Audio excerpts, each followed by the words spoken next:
بسم اللہ الرحمن الرحیم. بہت انتظار تھا جس میچ کا، اس کا حشر تمہارے سامنے تقریباً آ چکا ہے. پاکستان 191 رنز کرنے کے بعد ابھی 8 اوور باقی رہتے تھے، پویلین واپس لوٹ چکا. بہت شور شرابہ تھا ادھر ادھر سے کہ پاکستان نے پتہ نہیں کیا کر دینا، سری لنکا کے خلاف فتح کیا حاصل کر لی تھی. اس کے بعد ایسے جیسے پوری قوم ٹیم کے ساتھ ساتھ آپے سے باہر ہو گئی تھی. اور انڈیا کے ساتھ جیسے ماضی میں ہمارا ریکارڈ رہا کہ ہم آج تک ان سے کسی ورلڈ کپ کے اندر کوئی میچ نہیں جیتے، تو وہ آج بھی برقرار ہی دکھائی دے رہا. بہرحال اس میچ کے حوالے سے بہت ساری گفتگو ہو رہی ہے.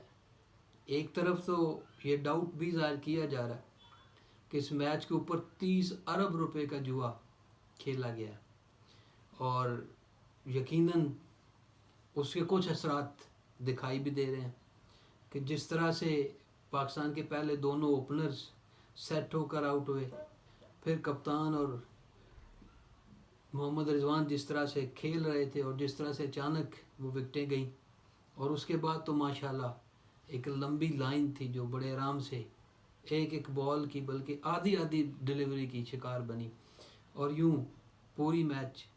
اور رہتی کسر حسن علی نے نکالی، اچھا خاصا کریز پہ ٹکے ہوئے ہیں، اور پتہ نہیں کس نے کہا ان کو کہ اس بال کو ضرور شاٹ مارنی ہے، تو انہوں نے بھی وہی کام کیا. ابھی 10 اوور باقی رہتے تھے اس وقت. بہرحال یہ ہماری ٹیم کی کارکردگی تھی. کسی بڑے ٹیم کے خلاف ابھی ان کا واسطہ نہیں پڑا ہے. ساؤتھ افریقہ سے، نیوزی لینڈ سے، انگلینڈ سے، آسٹریلیا سے، اگرچہ آسٹریلیا بھی 2 میچ ہار چکا ہے، لیکن یہ نہیں کہا جا سکتا کہ وہ ایک کمزور ٹیم تھی. کم بیک نہیں کر سکتی، بالکل کر سکتی. تو یہ میچ ایک جنگ کی حیثیت رکھتا تھا جس کے پیچھے پورا میڈیا سارے کام چھوڑ پائے کہ ہم نے فلسطین کا ایشو جو ہے اس کو بھی بھلا دیا، کہ یکسر چھوڑ دیا کہ وہاں پہ جس قدر ظلم ہو رہا غزہ کے اندر، ہم نے اس کو بھی بالکل بھلا دیا اور اس میچ کے پیچھے لگ گیا. میچ بھی وہ جو کوئی یہ بھی نہیں ہے کہ فائنل میچ ہے کہ اسی کے بعد ورلڈ کپ کا فیصلہ ہو جانا ہے، وہ بھی بات نہیں تھی. صرف اور صرف یہ تھا کہ 2 روایتی حریف ایک دوسرے کے آمنے سامنے آ رہے تھے، کوئی بڑی بات نہیں تھی. لیکن اس میچ کو اتنا ٹیمپو دیا گیا، اتنا فوکس کیا گیا کہ اسی میں شائقین بھی بہت زیادہ تھے. انڈیا نے اپنی ہر درمی برقرار رکھی، 1.5 گھنٹے کی تقریب کی، لیکن اس کو براڈ کاسٹ نہیں ہونے دیا. وہ بالکل بھی دنیا نہیں دیکھ پائی. ICC بھی خاموش، کیونکہ وہ بھی انڈیا کو بائی پاس نہیں کر سکتا.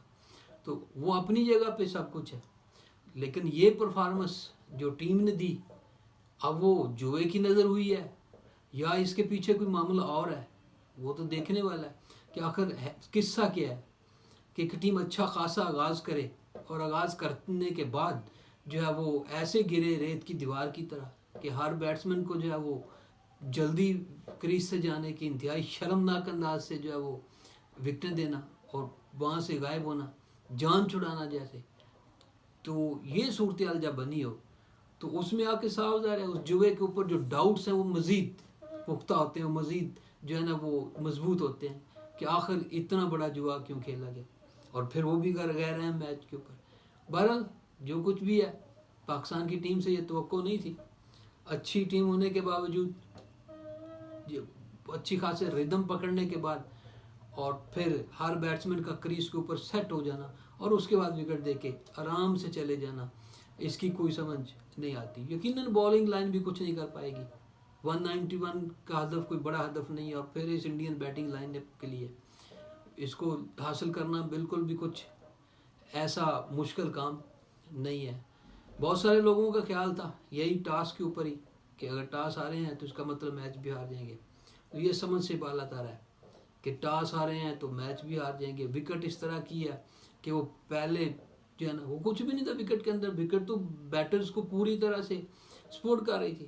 سراج بڑے کلیور بالر ثابت ہوئے، انہوں نے دیکھا بابر اعظم بڑا اچھا کھیل رہا ہے اور تیز برق رفتار بالنگ میں یہاں پہ بچت نہیں ہے، تو اس نے وہی سلو بال کی، بابر ریسیو ہو گیا اور اپنی وکٹ دے کر چلے گئے. محمد رضوان آتے ہی جاتے جاتے بچے اور آخر 47 رنز تک پہنچ ہی گئے.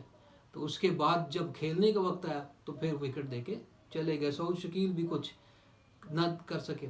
تو یہ ساری صورتحال اس میچ کی ہمیں بہت کچھ سوچنے پر مجبور کرتی ہے کہ ٹیم کے پوری اسٹرینتھ کیا ہے. ایک وکٹ گر جائے 2 وکٹیں گر جائیں تو یہ ٹیم سنبھلنے کے قابل ہے بھی یا نہیں ہے, کیا کھیل سکتی ہے. آج اسٹیڈیم بھرا ہوا تھا, شائقین موجود تھے کیونکہ پاکستان اور انڈیا کا میچ تھا, تو نو ڈاؤٹ سارے شائقین انڈینز ہی تھے, انہی کی سپورٹ ان کو موجود حاصل تھی. لیکن یہ بھی مشکل ہوتا ہے کہ اگر آپ پورا اسٹیڈیم میں آپ کے حق کے اندر ہے تو آپ کیسی پرفارمنس دیتے ہیں, تو وہ بھی مشکل کام ہوتا ہے. وہ انڈیا کے اوپر وزن تھا, ان کے اوپر نہیں تھا. پریشر ہونا ان کے اوپر تھا, ان پاکستانیوں کے اوپر نہیں تھا. لیکن پاکستانیوں نے شاید پریشر لے لیا کہ ساروں نے ایڈجسٹمنٹ ہونے کے بعد وکٹ دی اور آرام سے گھر چلے گئے. تو جبکہ ان کے بلے باز دیکھیں کہ کیا حشر کرتے ہیں ان کی اسی بالنگ لائن اپ کا. تو یہ ساری صورتحال بہت کچھ سوچنے پر مجبور کرتی ہے. ابھی آگے بہت سارا ورلڈ کپ موجود ہے, ابھی تو 11 12 13 میچ ہوئے, 45 میچز ہونے ٹوٹل. کہاں پر ہم سٹے کرتے ہیں, کس طرح سے سٹے کرتے ہیں, ان کے اندر جان بھی ہے کہ نہیں ہے, کیا یہ بڑی ٹیموں کا سامنا بھی کر سکیں گے یا نہیں کر سکیں گے. تو آج انڈیا کے اوپر اور کون سا بلیم کیا جا سکتا ہے, انہوں نے کھیلا اور وکٹیں لی.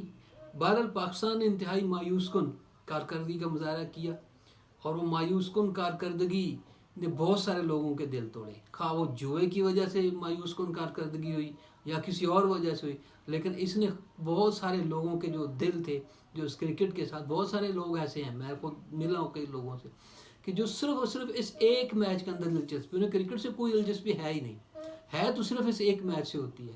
اور اس پاکستان ٹیم نے تو قسم ڈالی ہے کہ ہمیشہ سے انہوں نے مایوسی کرنا ہے, اس کے علاوہ ان کے پاس کچھ ہے ہی نہیں, کہ جب بھی انڈیا سے میچ ہوگا ہمارا یہی اشر ہوگا. تو اگر ایسی بات ہوتی ہے پھر میچ کھیلنے کی بجائے ویسے ہی ان کو دے دیا کریں کہ جناب ٹھیک ہے آپ نے رکھے میچ. یہ ورلڈ کپ کے اندر ایک نارمل سا ٹوٹل ہے جو پاکستان ٹیم نے دیا. ہم ماضی میں بھی انڈیا سے ہارے ہوئے ہیں, لیکن اس طرح سے نہیں ہارے ہوئے ہیں, اس طرح سے ہم نے کبھی بھی شکست کا سامنا نہیں کیا ہے جس طرح سے. یہ شرمناک صورتحال ہے کہ کوئی بھی 4 بیٹسمین کریز پہ سیٹ ہوتے ہیں اور چاروں وکٹ دے کے چلے جاتے ہیں. جب رنز کرنے کا وقت آتا ہے, اننگ کو پرولونگ کرنے کا وقت آتا ہے, اس وقت ان کی جان بن جاتی ہے. تو آخر ان ہاتھ پاؤں کے پھولنے کا مقصد کیا ہے, اس کے پیچھے وجہ کیا ہے, کہ ہم نے کرکٹ نہیں کھیلی, کوئی پلاننگ نہیں کی ہے, کوئی منصوبہ بندی نہیں کی تھی. تو اس لحاظ سے یہ میچ انتہائی اہم بھی تھا کہ پاکستان ٹیم اپنے ردم کو مزید مضبوط کر سکتی تھی, مزید آگے بڑھ سکتی تھی, لیکن انہوں نے ایسا نہیں کیا. شائقین کو انتہائی مایوسی ہوئی اس میچ کو دیکھ کر کہ کسی کو بھی توقع نہیں تھی کہ اس طرح سے پوری بیٹنگ لائن اب کہ تو چل میں آیا کی پالیسی پر گامزن نظر آئے گی اور ریت کی دیوار ثابت ہوگی. جس کے اوپر جتنا بھی افسوس کیا جائے وہ کم ہے. ہم تو سوچ رہے تھے کہ بابر اعظم فٹ ہو رہا ہے, اپنی جگہ پہ ایڈجسٹ ہو رہا ہے, یہ 150 رنز کرے گا آج جس طرح سے وہ کھیل رہا تھا, لیکن اچانک سے وہ وکٹ گئی. اس کے بعد ایک لائن لگی ہوئی ہے. تو کیا اس طرح سے ٹیمیں کھیلتی ہیں کہ اگر 1-2 وکٹیں گر بھی جائیں یا بہت جلدی گر بھی جائیں, کیا نیچے کوئی بھی ایسا بیٹسمین نہیں ہمارے پاس کہ جو وکٹ کو سنبھال سکے, جس کو تھوڑی سینس ہی ہو کم از کم کہ میرے پاس 10 اوور ہیں, ابھی میں کھیل سکتا ہوں, 1 2 3 سنگل کر سکتا ہوں, تو کھیلے. لیکن کیا ہے بے تو کسی شاٹ لی حسن علی نے وکٹ دے کے وہ چلے گئے. تو اس ہار کے اوپر جتنا بھی افسوس کیا جائے وہ کم ہے.